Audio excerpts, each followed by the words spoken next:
నమస్తే, welcome to TVR channel.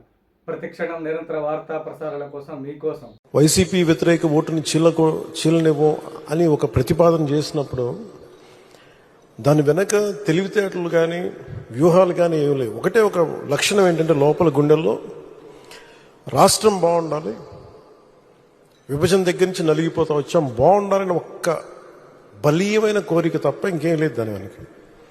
కానీ అది సాధించడానికి ఎన్ని అవరోధాలు ఎదుర్కొన్నాం, అసలు జరుగుద్దా లేదా, ఒప్పించగలమా లేదా, ఎన్ని పడి పడి పడి కింద పడి మీద పడి ఈ రోజున ఇక్కడ గెలిచిన గౌరవ సభ్యులందరూ ఎంపీలు కానీ ఎమ్మెల్యేలు కానీ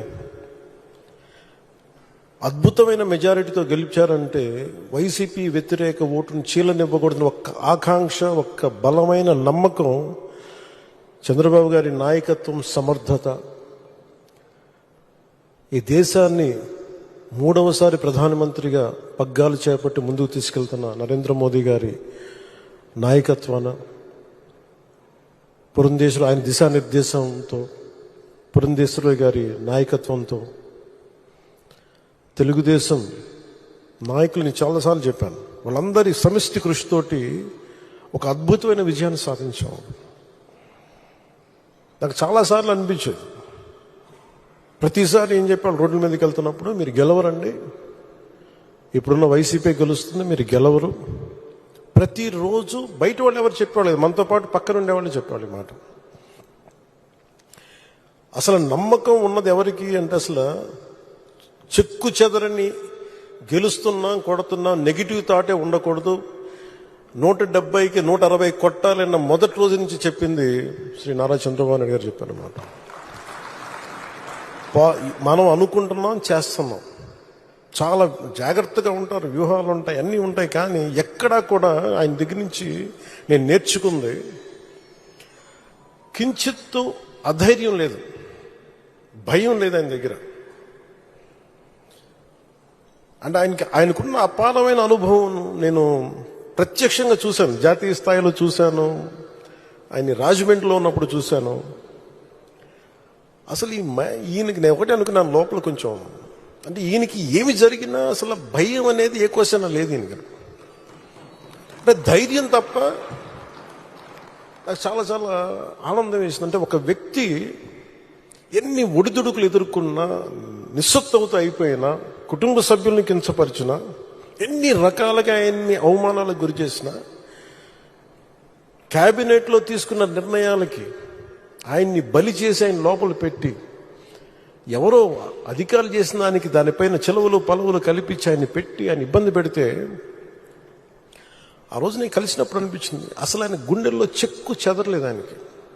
ఆయన ఒకటే ఒక మాట అన్నారు, this is way of life, politics ఇది ఇట్లాగే ఉంటుంది, మనం భరిస్తాం ముందుకెళ్ళడం.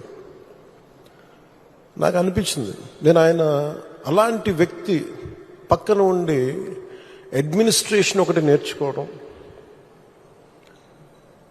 కష్ట సమయంలో అసలు ఎలా ఆయన్ని చూసి నేర్చుకోవాలి. ఒడిదుడుకులు, పొలిటికల్ ప్రాసెస్ ఒడిదుడుకులు ఉంటుంది, వ్యక్తిగతమైన దాడుల దగ్గర నుంచి కుటుంబ పరంగా అన్ని రకాలుగా. కానీ అట్లా తట్టుకొని అసలు ఎవరన్నా ఊహించలేం కదా.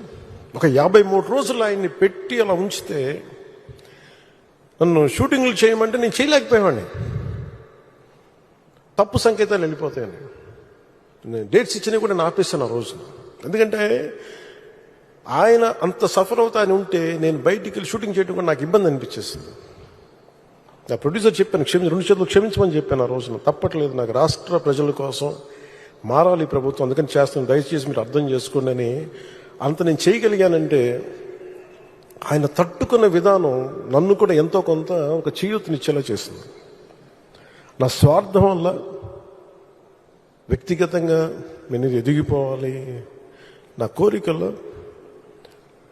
రాష్ట్రం విభజన జరిగినప్పటి నుంచి ఈ రోజుకి మనం నలిగిపోతా ఉన్నాం. మనకి తెలంగాణలో మనం దాదాపు 3వ వంతున్నాం అభివృద్ధిలో. సంతోషం, మన తోటి తెలుగు రాష్ట్రం ఆనందం. మనం పోటీ పడాలి, ఎదగాలి అంటే అనుభవం, పొలిటికల్ ప్రాసెస్లో అనుభవం ఒకటి చాలా చాలా కీలకమైంది. తెలివితేటలు ఉండొచ్చు, అన్నిటికంటే కూడా అందరినీ సమన్వయపరిచి, అందరినీ ఆకట్టుకోగలిగి, అందరినీ ఒక దారిని పెట్టగలిగి, కొంత మెత్తదనంతో మందలిస్తూ, కొన్నిసార్లు గట్టిగా చెప్తూ, అలాంటి నాయకుడు వెంట ఆయన నాయకత్వంలో మేమందరం పనిచేయటం నాతో సహా చాలా చాలా నాకు ఆనందంగా ఉంది.